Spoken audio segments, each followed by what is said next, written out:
Hello, creatives, community, and kind folks. Welcome to RPG with DBJ. I am your host, DBJ, and recently I've had a spat of terrible luck when it comes to electronics and cameras and little bits and bobbles in my personal life. But it's fueled me to finally live by the the things that I present on the channel, and that is sometimes you just have to go with your gut. Sometimes you have to make a move. It may not be the best one, or the most desirable one, or the most optimal one, but is the one that fits for that very moment and at that very time. And I'm going to introduce to you. This is a combination. So I've been publicly talking about working on and discussing the world and mechanics of a game known as Obsidian Star. I absolutely positively love and in love with science fiction and specifically posthumanism and transhumanism. And I feel like is this a little bit of a fantasy heartbreaker? Of course. But I'm a member of the tabletop role playing community, and I love the community that we're in. And I as an individual that's been part of a number of um, projects, been hired freelance. I just did a run through of Cool Name RPG Wednesday evening. Had some fun doing that and working the mechanics out in that in my own head and doing some play testing and such. And these kind of things happen a lot.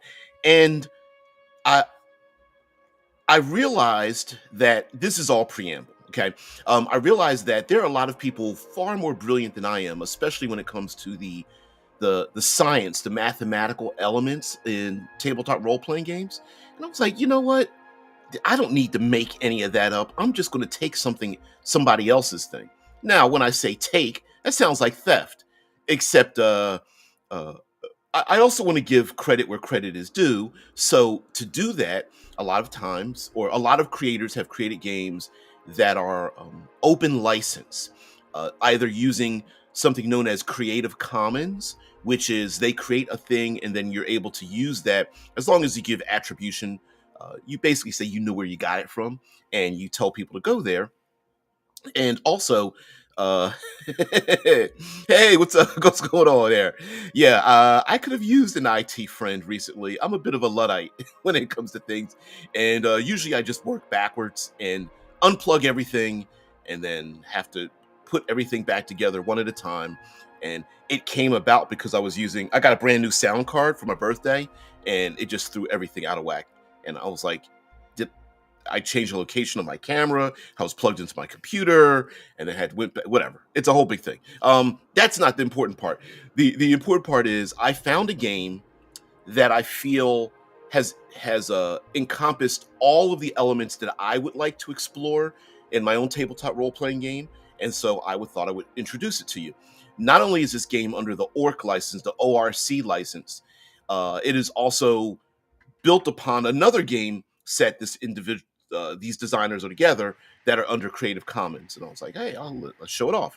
And strangely enough, it pulled me down into a rabbit hole of solo RPG journaling games. Many of these, as a noob, dipping their toe into this niche of a niche in solo RPGs. Sounds dirty, and I would like you to do that to me as well. um, yeah, and it sounds fun. It sounds like ooh. No, I mean yeah. Anyway, inside joke. So this here that we have in front of us is the the cover of a game known as Substratum Protocol. Actually, let me get the entire cover in here if I can. Little difficult to see, but Substratum Protocol: Descend, Learn, Survive. Uh, you are the best scientist we have left, from Pandian Games. And if you take a look at the artwork, um, uh, perception wise, it may be difficult to see this, but there is a science lab over top of a massive crevice, and there are like flying machines around it. and this lab or base of operations is suspended over a deep chasm into the deep earth, and it's got a minimalistic art style to it. So I thought I would show it off a little bit. Here we have the cover. Let's put it here, right here. I Yeah, the ORC license is. I've had to do some deep diving into the ORC license.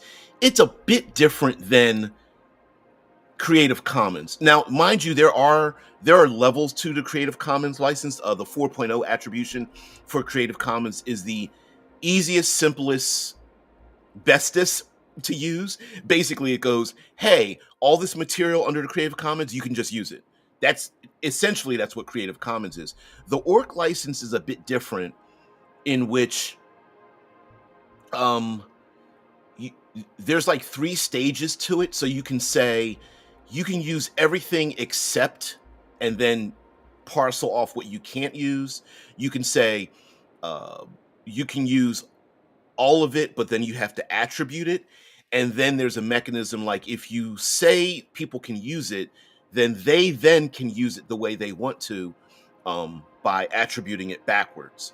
And it can be a little confusing because, you may say, well, I want everything except, I don't know, my special continent of Asdamir.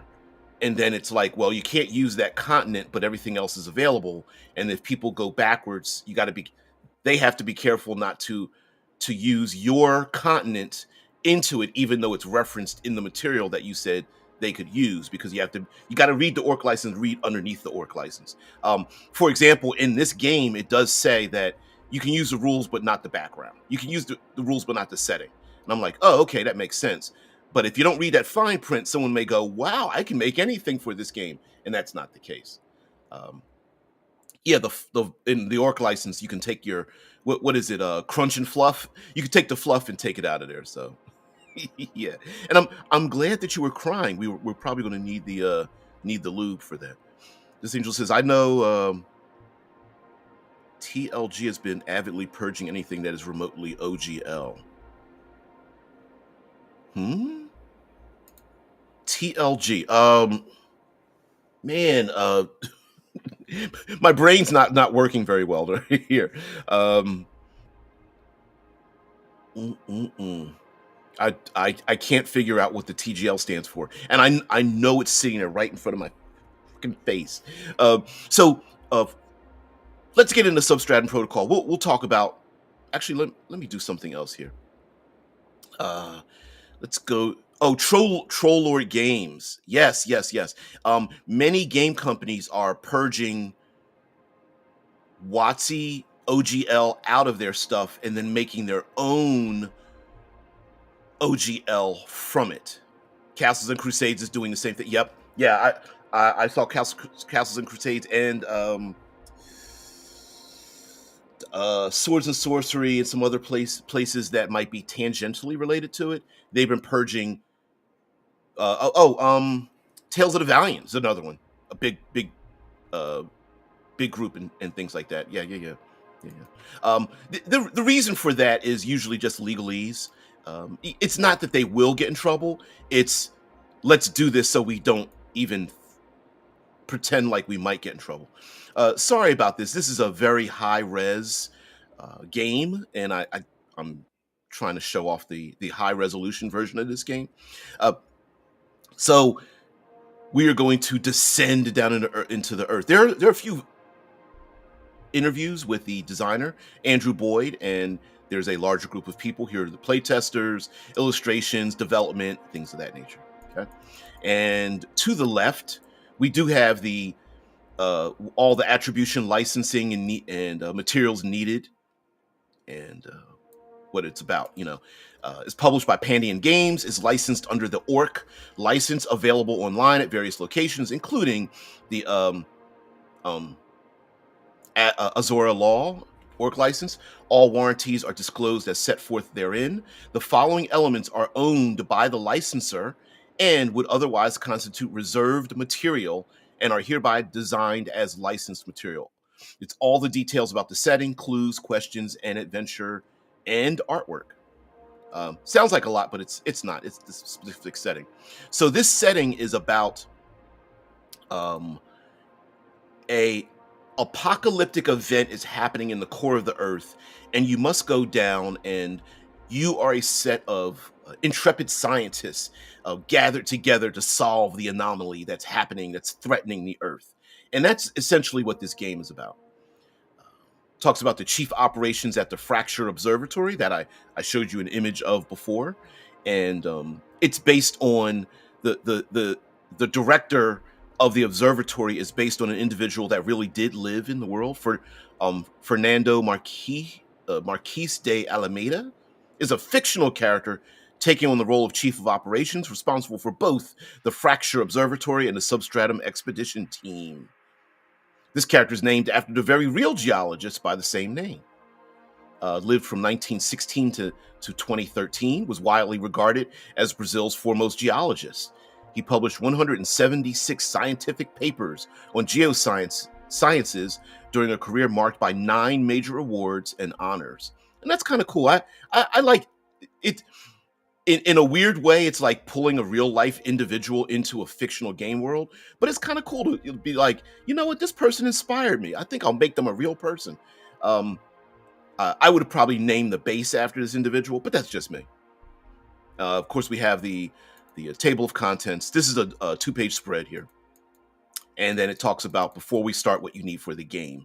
What I like about this game is that it has incorporated a number of features, both I'm familiar with and not familiar with, into one game, and made it available as I've been racking my brain about making new game mechanics and things like that. And I really wanted to do this art and science 2D12 system or 2D6 or whatever. And I was just like, it's just like this other thing. And I did it again. And I was like, it reminds me of this other thing. And and eventually I just like was just like, someone much better than me is designing it. My understanding is that Trollor Games is going for the non-licensed ideology. That is, anything that is theirs by copyright, yes, but anyone could make stuff compatible with their stuff. Yeah, and that's usually the default, right? Because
Testing, testing, 1, 2, 3.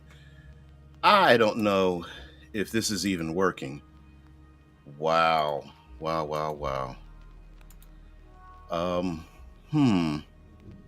Well, we're going to continue as if we're going to continue. If anybody out there can actually see me or see what the hell's going on, no, it wasn't. It wasn't my OBS. It was a power outage at my home. I literally, yeah, he's back, and my power just came back on, and everything had to reboot. My internet, the lights went out, the whole thing. Yeah, I got a fish tank, whatever, alarm system. Yeah, all the clocks went. Yeah. Okay. Let's see if we can try this again. Um, yeah, I think even my camera kind of went out on me. All right, we're going to try this again. This is Substratum Protocol. Oof, oof, oof, oof, oof. Really bizarre. Really, really bizarre. Please don't. Hey, talk about the bad luck. It's like one thing after another. So, Substratum Protocol it has a number of features. First of all, it was designed as a solo play game initially and then expanded to multiplayer. Don't ask me why my brain has wrapped around this solo gaming thing, but I'm very intrigued by it. I've been watching others. What's the biggest name? Me, Myself, and Die, as in rolling a die, has his sim light game that he's been kickstarting or backer kitting or whatever. That just was really successful, and he pulled me down this rabbit hole of solo. I've seen other solo games that people run and play and talk about and things like that, and I appreciated that. Also, this is a game about exploration.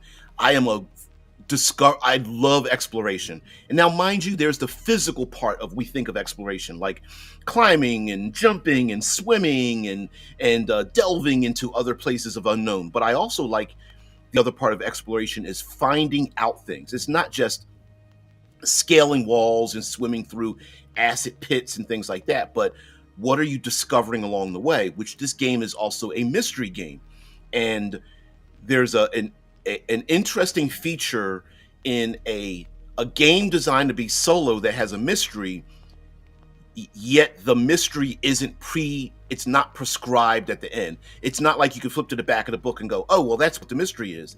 That's not it. You're gathering clues, and I really appreciate that.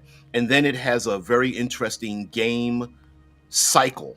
So it's not only has it been designed for multiplayer, but I love the game cycle. And game cycling means that you do a thing, and then the results of doing that thing make you have to make a hard decision to then do other things, and then doing one thing affects doing say task A has an effect on task B, and you're deciding whether you want to continue to do task A or save it because you also understand you may need something for task B. And I like that. I like the balancing. I love games that have a cycle where players are constantly balancing the good and the bad for instant gratification and gratification later on, delayed gratification, and I like that. It's basically like do I burn my hit points now or later kind of thing. Maybe it's more like food and resources, right? Do I push through the accursed desert and burn all my resources, hoping to get to the end, or do I take my time, knowing that I won't burn through my resources, but it's going to take me too long to get there? I like that kind of thing, and that it deals with the mechanic. Lastly, strangely enough, it does have dice. You know, the game does have dice. It does step dying, or chain dice or what have you, moving up and down the ladder. I guess you could call it ladders as well. Chain, step, ladder dice, D4, 6, 8, 10, 12, and D20. It even uses a D66, which is kind of fun. Usually in D66, basically one die is the tens column, one die is the ones column. It also uses playing cards, which I have an affinity for playing cards and tarot decks, and I really haven't. I have some games that use them very well, but I haven't seen them really brought into the common tabletop role playing. This talks about acknowledgments from other games, what you need to play the game, and basically you need you need the book, you need pencils and a mission control folio maybe. At the end of the book, you need polyhedral dice and a deck of cards shuffled with the jokers removed. And there's free to download folios, basically like journaling things, character sheets, and other journaling materials, which is kind of cool. But they do make a specific, you can order a printed version of a book that's specific to this game, and I really like that. Quick reference, this tells you about the game and the actions that take place in the game. And a little difficult to understand this portion of the game because you have to read more of the rules, but I like this at the beginning because you could just copy it and paste it and go on from there. Now, to the very left, there are a number of actions. There's an action chart right here, the various actions you can take, and there are skills. And what I found unique about this is that each action requires has a named skill and then an optional skill by the player. So to have a short number of actions and abilities, there are a huge array of things that you do by basically combining two skills together, and then that takes place in that action. And wow, it's really difficult to describe this, but the book does a better job of doing it. So an example is one of the very first actions here is confront, and confront is the combat skill because this is more of a mystery uncovering kind of thing. And whenever you confront, it's basically defend, attack, or hold strong against something. And one of your skills is called break. And whenever you roll your skills, you roll one skill plus another skill, and you roll both of those dice and do a comparison. So if I can get to the character sheet, let's see. It's at the back of the book. And here we go. That's the team folio. There we go. And this is the character sheet. And it has some pretty simple stuff at the top. Name and pronoun, scientific specialty, a little space for a picture. Off to the right, we have ourselves a storage unit. This is basically your equipment, and a die is attached to it. The higher the die, the more reliable that piece of equipment is, the more useful it is to you. And use of that device or whatever, the dice will move up and down. But over to the very, very left, we have our skills. And those skills are make, break, dash, evade, think, and sway. And along with your scientific specialty, you'll use your skills to perform certain actions. But how you use the skills is you will pick two skills to perform an action, designated by the MC, the mission control. In this game, is called mission control, which is actually a character in the game, and another skill. So an example would be, let's take the skill make. And make is basically like you are trying to make something. Maybe you're trying to make a trap, as it says next to here, or repair something or build something. But you're going to combine that with one of your other skills.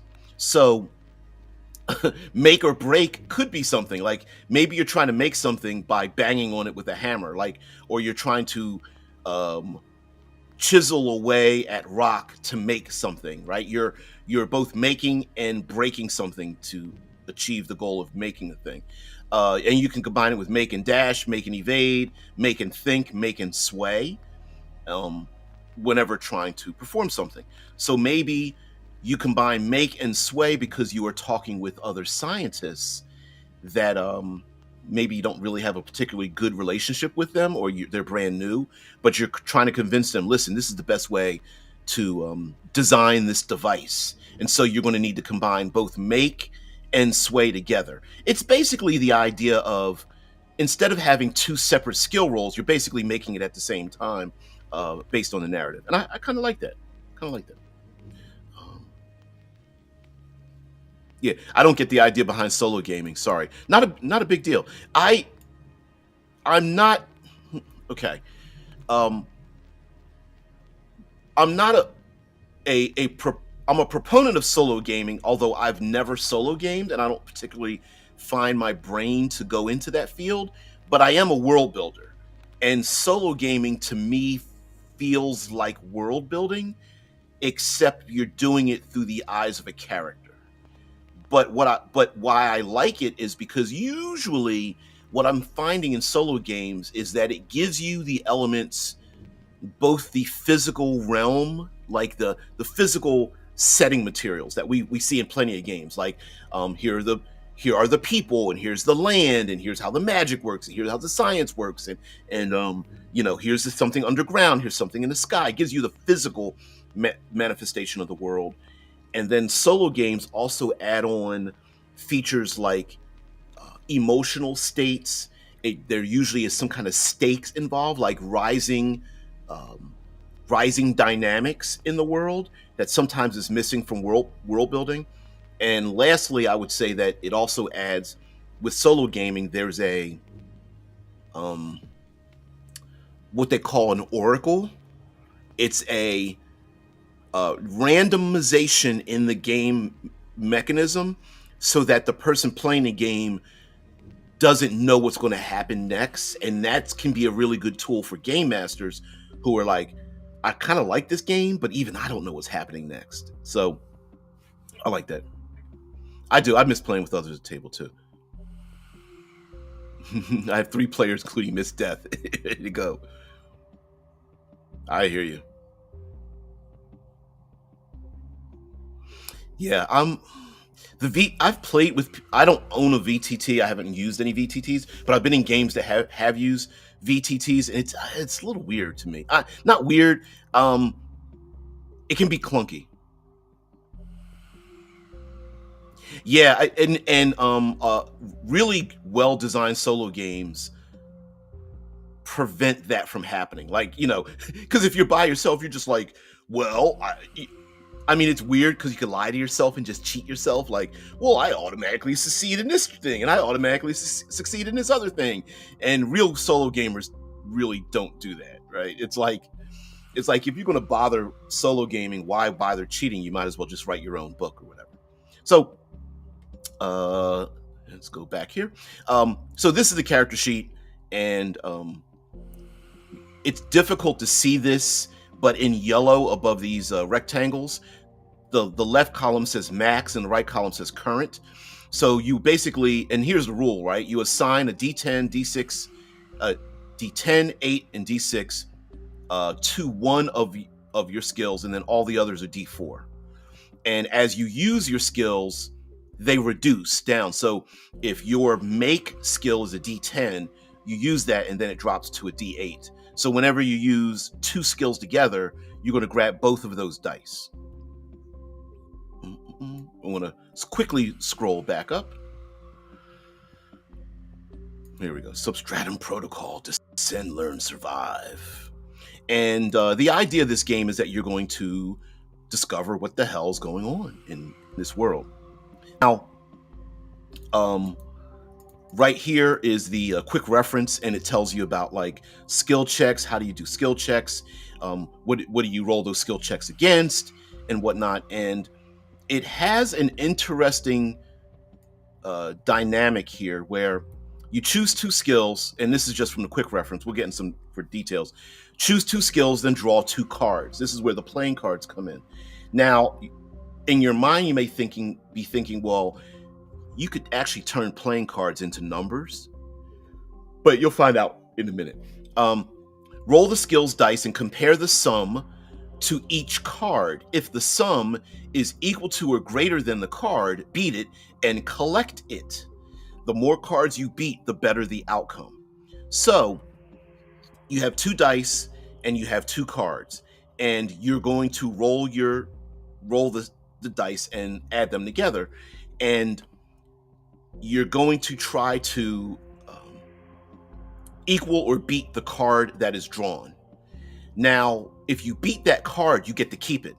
If you don't beat the card, it's failed. And because you're drawing 2 cards, there's basically 3 states of activity, right?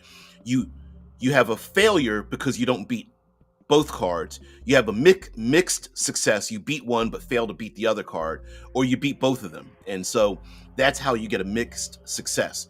The cards you keep fuel some of your abilities. In this game, they have something known as an exosuit, but it's like you keep the cards and you can fuel abilities and you spend those cards. They become resources.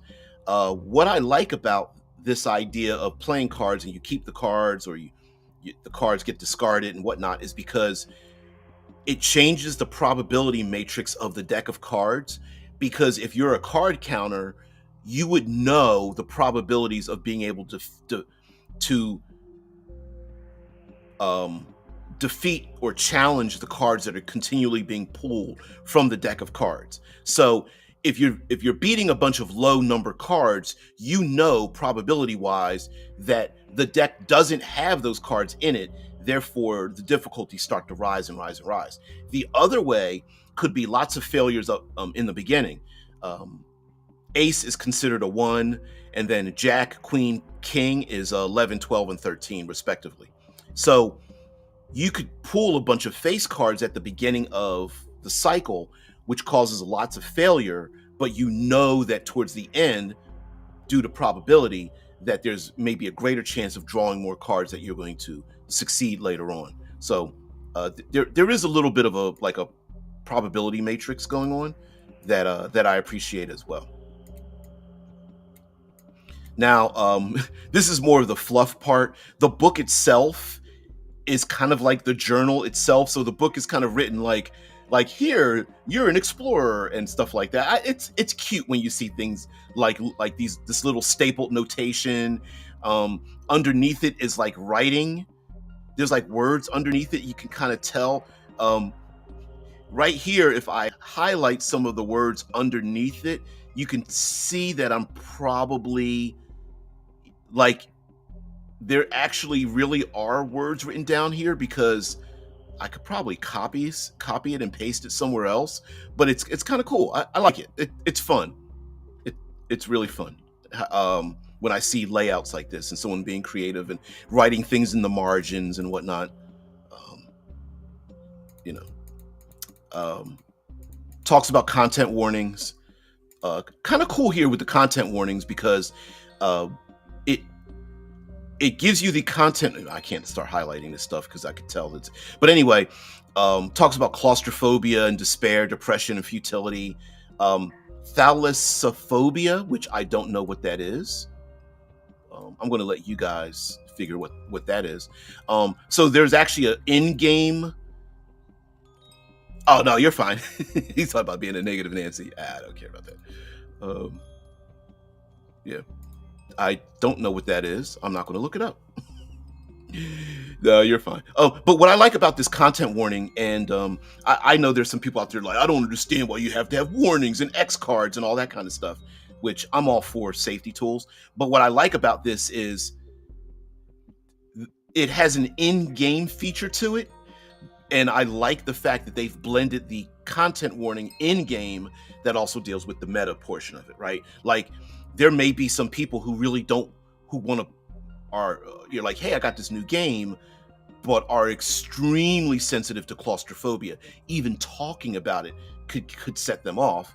And things like despair, depression, and futility, because there's quite a bit of a Lovecraftian horror to this game where you're delving down into the earth and whatnot. And if you're not really into that kind of thing, and those things come up in the game, you won't get triggered. So I like that. This talks about mission control. The game master is mission control. Mission control is actually a character in the game. So if you're the game master, you're a person, place, and thing in the world, which is kind of fun. And then it tells you what you do, and then gives you ideas for the scientists, which I like. The scientific element of this game I like, because I like games where players are encouraged to solve things without just rolling dice and hitting each other about the head and shoulders. I like creative. I like games that allow more of a creative expanse in terms of solving a problem, and I like that. This talks about creating expeditions and whatnot. Even talks here under combat and death. This is a game about scientific investigators, not grizzled soldiers. Lead the characters into interesting situations that don't necessarily resolve around combat. Telegraph dangers and problems so they can prepare for them. Players should know if their actions could end in death. Let sacrifices be the result of players' decisions rather than surprise misfortune. In other words, misfortune can come and keep stacking, but death is kind of only on the table if you choose to have it. And so I like that. Talk about travel montages, NPCs, how otherworldly there is about this game. There is a juxtaposition of the logical and scientific with cosmic horror and the unknowable. And in Obsidian Star, as I'm showing this to you, the elements I'm drawing from it to reskin, reflavor, reuse, kind of change a narrative are this signal from beyond the ORC cloud and the data cores that are scattered throughout our own solar system that the players will be trying to travel around and explore and find and develop and use, that have these theoretical sciences that have become manifest with the data cores. There's some standard equipment, some more flavor text, and little hints and bits and bobbles that are part of this world. There's some artwork and things written in the margins and whatnot, and I like that. And then we get into character creation. And character creation is pretty quick and easy. You have your scientist registration. And again, the game is written as if you are the scientist. So it's kind of like it's both meta. It's got a meta element to it. So it's teaching you how to play the game. And also you're like, no, you are the scientist. This is your document. You must read this thing, etc. So your registration checklist is your name, your scientific specialty. There's a D20 list of specialties on this side. You start with 8 stress capacity, which is like, it's kind of like hit points, but you can expend them to 8 stress points. Assign your skills dice. So you don't have a number next to your skills. It's basically a die that is next to your skills. Choose a starting item. There's a list of starting items here. There's a D20 list as well. And then answer 3 questions from each questionnaire that is on this next page. And this is another 2-page spread. And here we go, page down bottom. Here are your 6 skills. I know they're called skills. They're almost basically like methods or approaches to solving problems. So yeah, you can be skilled in evading and thinking and swaying, but I kind of feel like it's kind of a method of solving a problem. But simple enough.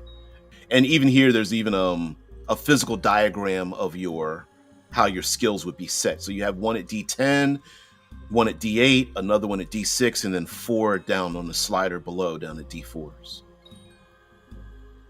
And then it says, optionally, reduce your stress capacity by 2 to increase another skill die. This can only be done during registration.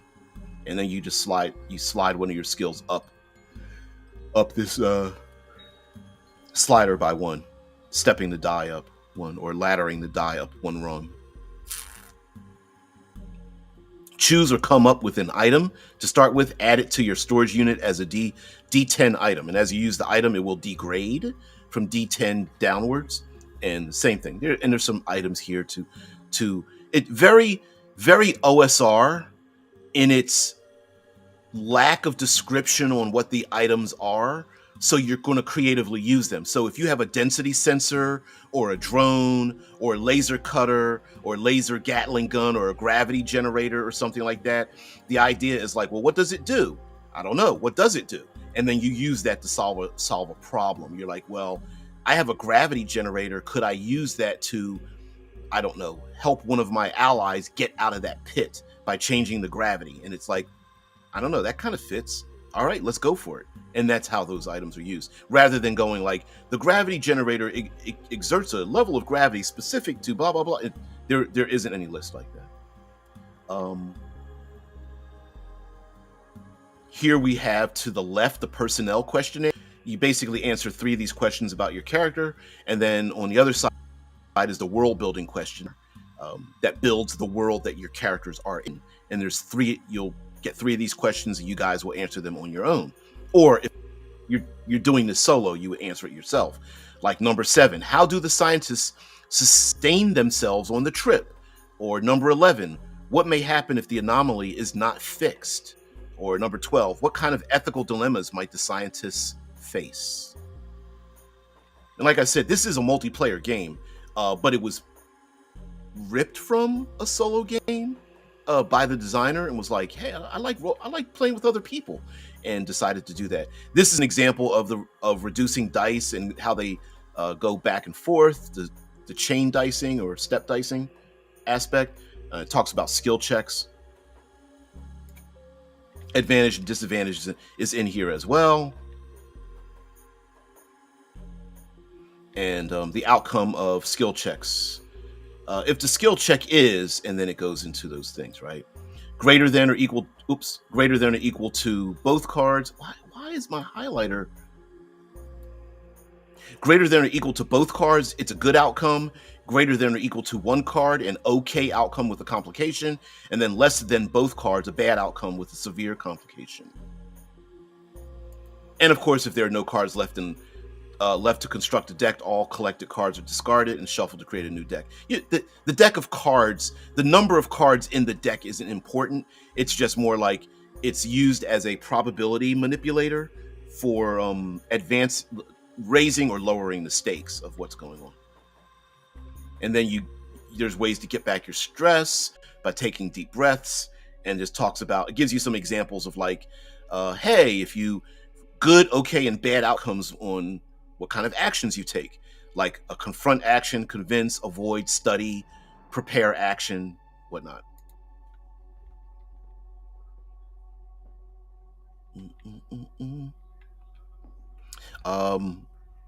Because this isn't a combat-oriented game, your two basic combats action are confront and avoid.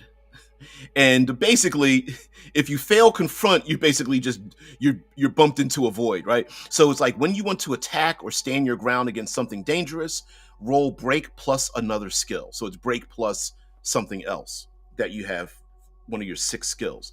And then if you get a good outcome, you roll higher, equal to or higher than both cards, your attempts are successful, right? There's no like, I do damage, how many hit points do I do? There isn't anything like that. It's either you beat the thing or you don't. And a good outcome can be any number of things, right? Like a good outcome could be, I know you're down in the deep part. Let's say you've brought a bright flashlight and a tentacled centipedal insects come at you, and you're like, I want to use my flashlight and see if I can use my bright light to scare them away. Well, that could be a good outcome. You didn't actually you've defeated them without like hitting them about the head and shoulders, right? So success could be grappling, scaring them away, shoving them into a stasis chamber, I don't know, snatching their eggs. Like this could be a confront, but what are you trying to do? And you get a good outcome. Now, of course, if you get a mixed outcome, you're like, you did okay. You barely achieve your goal, a complication arises. And this is where you can throw in complications like twisted ankle, poisoned, knocked unconscious, or stunned, or something like that, right? You drop your tools or whatever and come up with that. And then, of course, if you get a bad outcome, you're instantly shoved into a void. Like you're basically on the run, and you use avoid when you want to get out of the way instead of facing danger. And then avoid could be like running, dodging, hiding, things like that. Stress is the really only mechanism for like hit point damage. And then there's travel in the travel montage, and talks about the travel and using the dash. You're going to roll your dash plus another skill, and traveling helps you clear stress that you've burned in scenes in the game. So it actually benefits you to travel, which I love travel and exploration. So if you get a good outcome in travel, You easily find your way to the next sector. Each scientist clears 2 stress and reset all skills to their maximum die.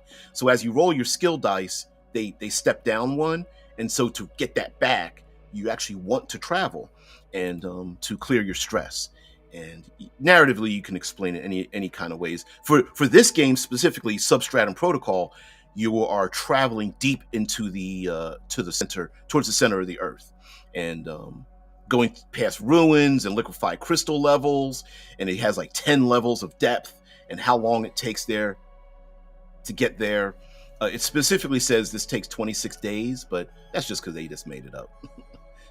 I don't know how long it would take to travel to the center of the Earth with equipment and things like that, but who knows? Let's get into your comments here because I'm skipping them and I don't like that. Thalos is the sea. You're going to make me look this up, aren't you? Okay.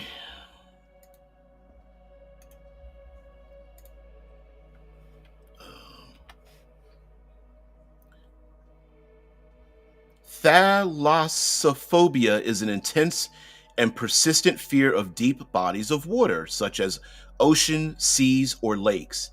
It can cause physical symptoms like sweating, dry mouth, and heart palpitations, as well as anxiety and other emotional symptoms. People with thalassophobia may experience different symptoms, such as panicking when swimming in deep water, being on a boat, or when unable to touch the bottom of a pool. I got a little bit of that. But I think lots of people have something similar to that. Fear of deep water. Yep. Absolutely, Drew. Thank you.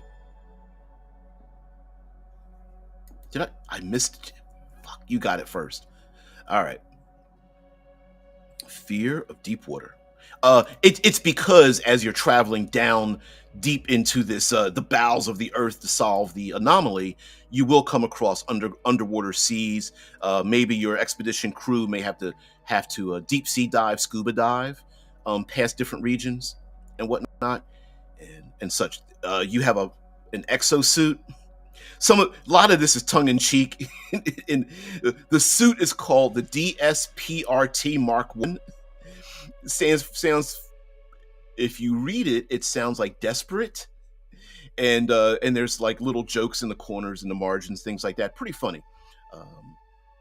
Yeah. Could you wear one of these suits and suffer the pressures of the earth? No, but this is a role playing game, an exploration game. So yeah, talks about like what the hell does it stand for? What does desperate stand for? Deep subsurface pressurized recon transport, or Dr. Amelia's super protector robo togas, or destroying scientists' professional respect together. And then it talks about all the little bits and bobbles and features on the armor, like on the exosuit, like transparent aluminum helmet or sensors and telemetry readouts, wrist-mounted suit controls, matter storage, inflatable survival habitat, etc., etc. Flavor stuff. It's kind of cool. I like the little. There's this little robot. It's called a beep bo boop. Beep bo bop. Ooh, remote recon and sampling drone. I will protect you at all costs. Beep bo boop. I think I'm pronouncing it right, but it feels funny. It's got a funky mouth feel to it. Yeah, it's a little robot. And why is it there? Because of story. Which is fun too, right? Because you can set the little robot to go do a thing. You know. It even says something here in the margin. It says purposeful harm of Beep Bo Boop will avoid contract and will initiate immediate power down of the desperate Mark I exosuit systems for collection of a Subsuit LLC mech engineer, or by a Subsuit LLC mech engineer. It's kind of funny. It's basically like, listen, this is supposed to be cute. Don't throw it into harm and go, I'm gonna send the Beep Boo Boop ahead of me for every time there's danger. It's like, no, it's supposed to be a tool, not a meat shield. Although, I mean, if you destroy it, whatever. Now it goes into like all those cards you're collecting every time you have successes, every time you have a good or okay outcome. What do you do with those cards? And those cards allow you to do things with your suit that kind of power your suit. In this game, they're basically like boost actions and things. You're using them for you can boost other people's actions or yourself or power parts of your suit. I'm reskinning them for Obsidian Star as applied science. So every card you get is basically called science. It is You're going to use those science cards to use them for scientific discoveries, scientific enhancements, things like that. So your character is kind of the art part of it, and the cards that you receive are like the science thing as you discover things around. They represent the discovery of things. Maybe they are like the equivalent of clues. They are the equivalent of devices. They are the equivalent of like um, mathematical formula and sensory information and things like that. So as you use the cards to help you do things. For example, here's an option you like laying down a card versus the MC. The MC is mission control or the game master, and you can take your cards and lay them down against the game master, who then draws cards. And it means the player lays down a card from their hand, and MC draws the top card of the deck. The values of the two cards are compared. A player wins if their card's value is equal or higher. All cards are then added to the discard pile. So you already know what the value of the card is. Uh, the MC does not know, so it's random. So it may not behoove you to play a card that's got a low value, but if it's middle ground, like a 6, 7, 8, then you're like, maybe I might win. You can also burn the cards where it doesn't even matter. Like, for example, under repair and heal, discard any two cards and clear either one stress or repair an item back to its maximum die. So you want to make die rolls, you want to get cards, and you use them. And I'm calling the cards science. And then to the right here is you can radio the Fracture Observatory, and radioing back to home base is like asking the Oracle a question. So in solo players, to Radio Observatory, you ask a question, roll 2d6, and consult the table to get your answer. And it basically more or less falls into the answer is usually no or yes on a 4 or 6 or 8 to 10. But if you get a 7, the answer is yes, but, and then of course we have the, no and no, yes, but, yes, and yes, and. You guys know, yes, no, if, and, or, buts. So yeah, you get the point. That's basically the main part of the Oracle.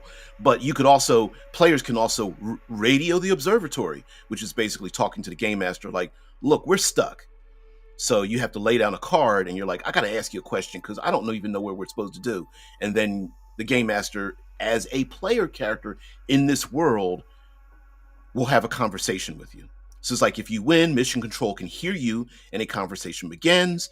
Otherwise, the connection is garbled. Mission control responds with only the few words you can make out before the connection fades. And this is where you can be a little bit like, as a game master, you can be a little bit snide and like, do your fake like, we're in a, we don't have a bad control type. The only thing that came through the text message is like, I don't know, tentacle, Lovecraft, and a moist hole. And then it talks about system upgrades. Discard 8 cards to upgrade your exosuit. In Obsidian Star, we're not going to you could have an exosuit like this game does, like a power armor, but it's actually going to be your jacket, your body. So you might be in a biological body or a mechanical body, and that's going to be your body will be your thing that you could upgrade either through like biological means or nanotech or something like that. And then lastly, we get to things here, and then we'll get out of here. Beep boop. The idea of this game is that as you're traveling down to the center of the Earth, things get a little bit more weird, and it's called the anomaly. And as you begin getting more stressed, the anomaly will have more effects on you, both mind and body. In Obsidian Star, the effects of things like this will be related to the data cores. Maybe it won't be as Lovecraftian, but it will be just as bizarre because you're dealing with things like um, wormholes, time travel, chaos theory. Um, Boy, I'm trying to come up with a gravity distortions, um, strong and weak force feet war, strong and weak forces. Uh, I'm trying to think about neutrinos, radiation, nanotechnology, AI systems, or artificial general intelligence, things like that. Uh, Here is the last hypothesis. This is the game actually does have an endpoint if you want it to, and I'm talking about Substratum Protocol.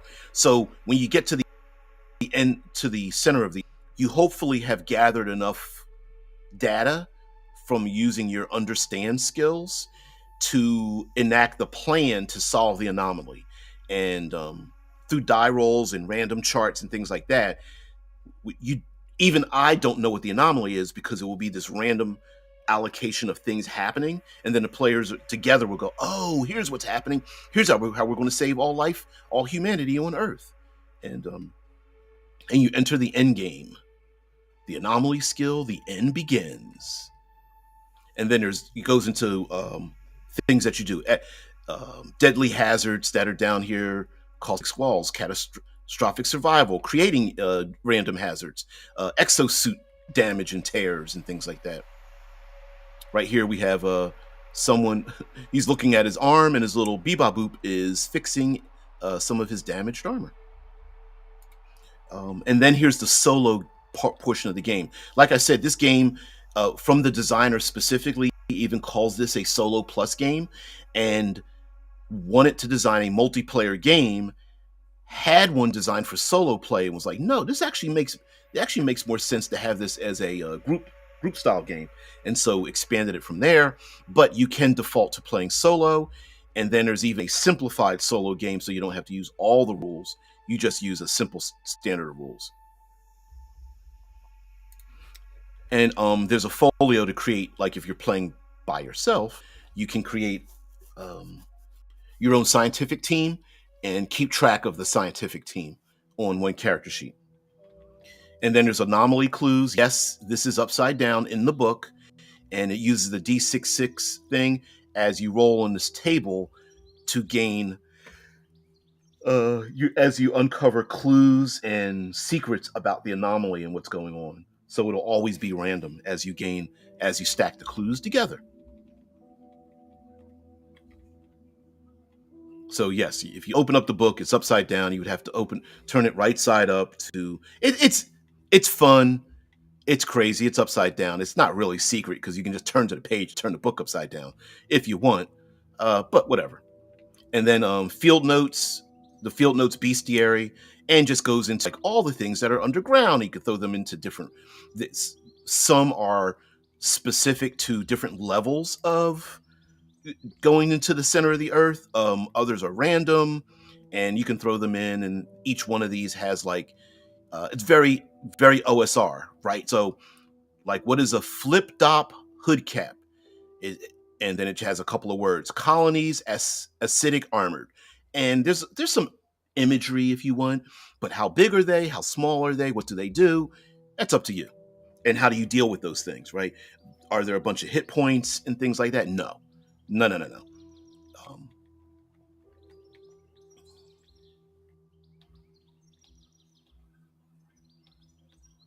flip flip dop hood cap looks like a flump. Honest with you, it looks like a Dungeons and Dragons flump.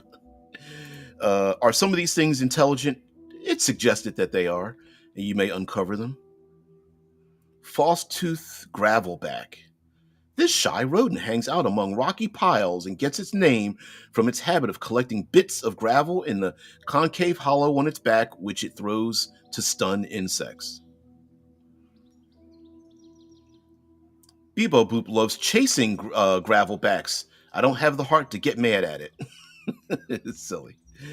Uh, but anyway, here's some animals and other things. Hothouse jellyfish, a gulf, and then little bits. little bits of information, whether it's actually true in your world. Like sensors don't detect them, but they're always just outside your periphery. Or I have to find a way to detect these things regularly. No attacks yet. No attacks yet, but they could, right? And it's like, is this is this actually part of your game setting? Who knows? Is this real about them? Is that a fact, or is that just speculation by the people who came before you? Who knows? And I don't know. I like I very you guys know I love um, um, unreliable narrators, and this is very much like that. A foom pat pat pat. Foom pat pat pat pat. And then we go into depth sectors, and then we're going to get out of here. Here's a visualization of the to the left of the depth sectors and how far you go down and what you might encounter. A little bit of visualization, and then we have 2-page spreads that talk about like there's the sector name and the distance down from the surface of the Earth, and like level 6 is gravity inversion zone. Level 7, alpha particle groves. Level 3, liquefying crystals. What does that mean? I don't know. Solo gaming is almost like a choose your own adventure journaling where you could even like write your own novel with this. Like, oh, there's a bunch of characters. I'm going to give them names or personalities and roll dice. I wasn't expecting that, but as a novelist, I'll write what happens between that thing. It's kind of solo journaling is kind of like that. It focuses your creative it focuses the creative mind instead of having a blank canvas. You are now gated and funneled into this particular arena. And then doing that, mind you, solo gaming is not for everyone. Like I said, I've never actually sat down to solo game, but I get what it's about. So it's more like literary, I believe. And you know, a lot of us are like on our own and whatnot. So anyway, this talks about the different levels. These are 2-page spreads. So that, like, here's the civilization ruins. Like even written in the margin, yeah, this is crazy. Ruins 637 kilometers below the surface. What? And and yeah, human beings and encounters that you can have down there. Liquefying crystals. And here, of course, you can see it. Here's a little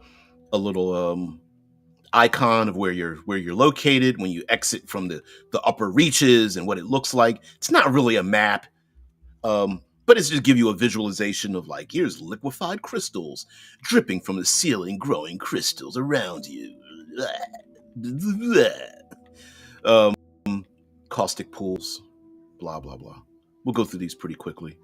Gravity inversion zone, alpha particle groves, the inner core. And this is where we start getting into like what is the anomaly specifically as you've been going along. The group of characters will be gathering evidence by using those cards, by having successful skill checks, and then rolling on the tables to find out various bits and bobbles of information put together to figure out what the hell is the anomaly. And then here we go down into the anomaly itself, giving away a little bit of some of the secrets, but not quite, right? Is it a dimensional portal? Is it a living creature? Temporal aberration? Has humanity, is this a time cycle? Has it been happening before? Is the center of the earth a conscious being? Legendary creature, whatever, things like that. And then we get into the folios. Here's the 2-page spread of the character sheet. And some of the rules for creating a character in there, by the way. Talks about stress and effects stack for stress. So as you start marking off each of these stress boxes, you'll get thrumming whispers to fragile laws to beyond the horizon. And that's in for Substratum Protocol. This is the rest of your character sheet. It just tells you what action. Here's some notes you can write down for the journaling. Here are the actions you can take in the exosuit systems. Like I said, this is multiplayer, so you don't have to play this as a single player, but because the MC or mission control is a player character, the game master is a player character, you can kind of go along with it too. Like, I'm back at mission control, but I want to write down these notes as well, because even you don't know what the anomaly is until you get there, right? And so, again, every time you try to perform one of these actions, it's a skill.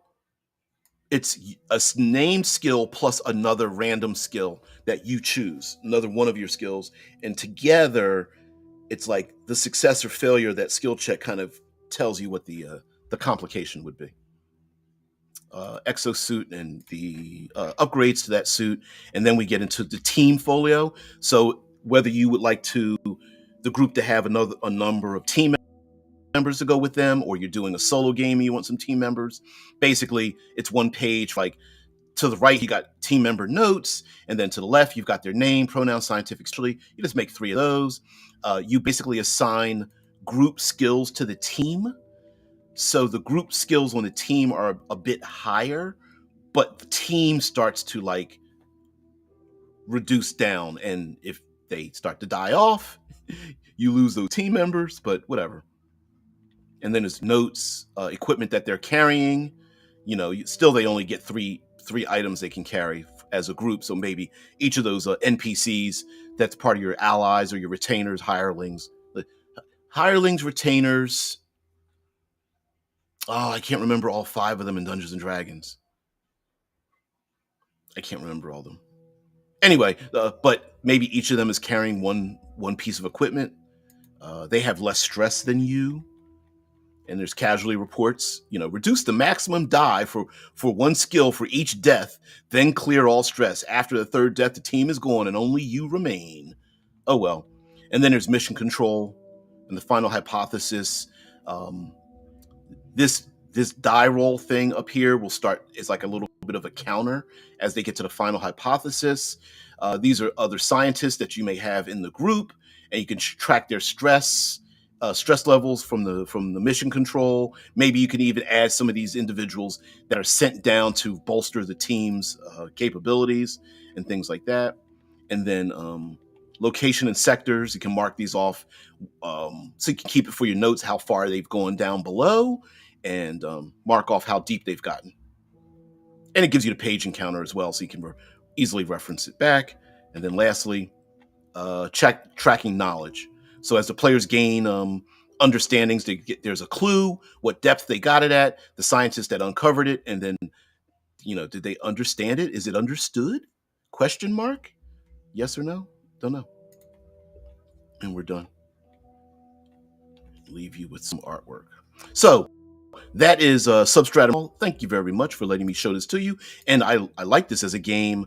It has a lot of the elements that I like. I'm glad it's there is an open game license. It's under the ORC license, also under Creative Commons, because it was developed from that. And so I was like, I need a framework. And I'm like, fuck. And every time I was trying to come up with my own statistics, my own game theories, my own desire for stuff, I was like, there has to be something out there. And I'm a polygamist. Let me go back to the cover of this game. I'm definitely a polygamist. And I was like, there's got to be something like this has already got to exist.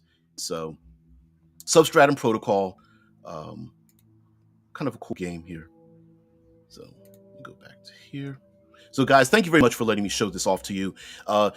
This was more, it felt like this was more of a review of this game than what I'm designing. But I think it is very easy to tell that in a post-human setting, instead of delving down into the Earth, it is traveling amongst our own solar system, from Saturn to Luna to Terra, from Mercury out to Uranus or whatever. I didn't say it, but I hear the dirty jokes already. Also, while this book is a journaling book, I don't intend on Obsidian Star to be a journaling game. But since here we go, Substratum Protocol is a journaling book. How many pages is this? 84, 85 pages. Some of these are splat artwork and whatnot. I believe Obsidian Star could be, not only could it be, this game is already designed as solo play, so Obsidian Star could very much be solo play. Um, I would probably suggest that instead of solo play, what it could be used in is a methodology to create the kind of solar system you want in your game by using the solo play aspects of it. So it wouldn't be like you would be playing a game. It would be like, you know what? These locations would be this interesting. These characters' actions and whatnot would be this interesting for this particular portion of the world, and making it, um, whether you want a galactic imperium and it's like a totalitarian government, maybe AI systems have weakened humanity, and there's what's the one in Dune, the Butlerian jihad happens. Butlerian, like butlers. Anyway, the Butlerian jihad happens, and people rise up against the machines because it's taken away human motivation or something. Whatever the case may be, I would like to incorporate this. So, of course, instead of delving into the Earth, you'd be traveling amongst the stars. Instead of discovering what the anomaly is, it is discovering more and more of the data cores. Instead of having an end game in this substratum protocol, in terms of finding out what's wrong with the center of the Earth and saving humanity, it is finding, discovering, and leaving a blank when it comes to the data cores. Are the players using the data cores, selling them, using it to save humanity, taking it out of the hands of corrupt individuals who want to use it to destroy humanity?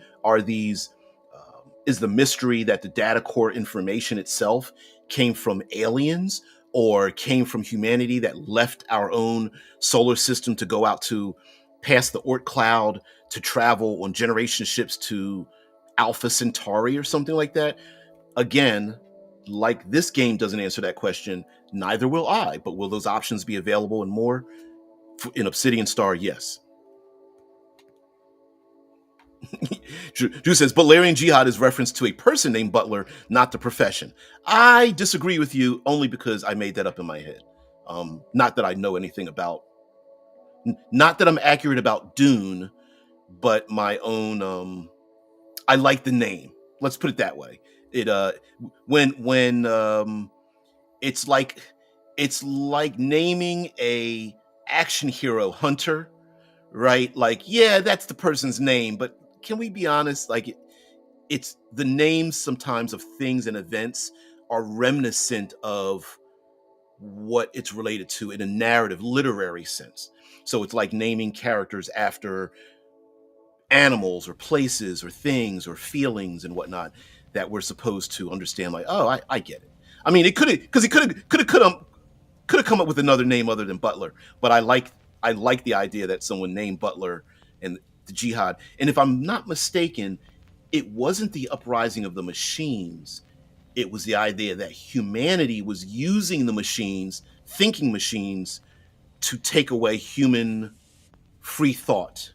Um, I believe the idea that it was more related to, what's the movie, Wall-E, that we were becoming lazy and the machines were doing everything for us rather than like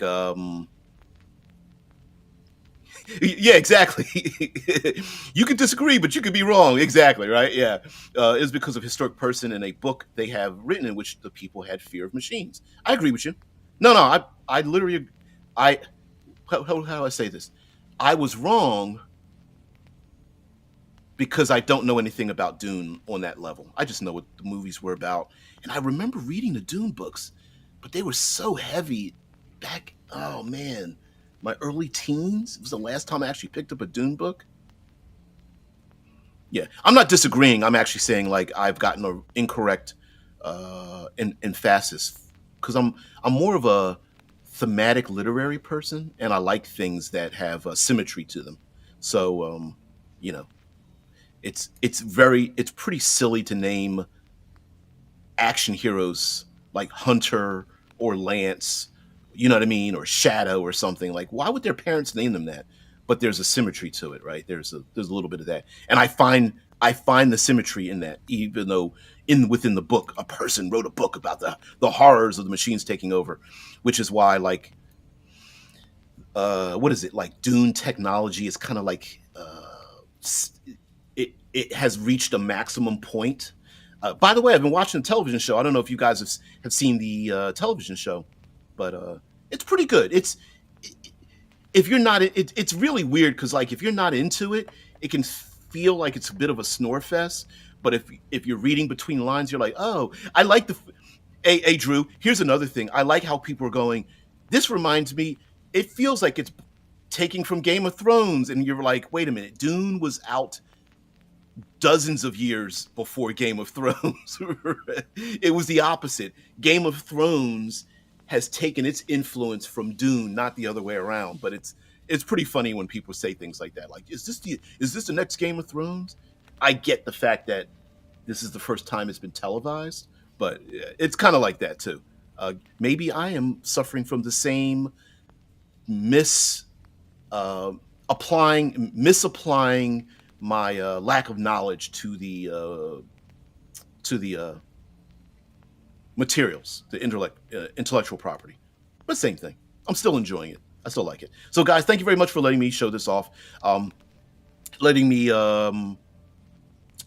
creatively vomit all over the interwebs. Sorry about the power outage. I didn't do that, but apparently this is the kind of thing that's going to keep happening to me, probably till the end of the week and whatnot. And also, lastly, something I don't like to advertise too much, but yeah, just watch. Machu says I just watched the first episode tonight. Yeah, it's pretty good. I like. They have to dump a lot of background material on you to get it. I think this first episode was like over an hour long without commercials. So I guess it would probably be closer to like an hour and a half or a double episode or something. Not sure how long each one will be. Hey, it's HBO, so they tend to do quality stuff. So can't wait. So guys, have a great one. Thank you very much for being part of the show. I really appreciate it. Understanding that next week is Thanksgiving for us here in the States, and unfortunately, I won't be here. I will be visiting family and things like that. So, but I will be posting something up to let people know a little bit, a wider thing to let people know. Hell, I could even put up old episodes, but of this show. But whatever. Anyway, guys, have a great one. Not going to hold you too much longer. Thank you very much, and of course, appropriately, I'm taking you out with my outro. Peace and tranquility. Have a great weekend, guys. Bye.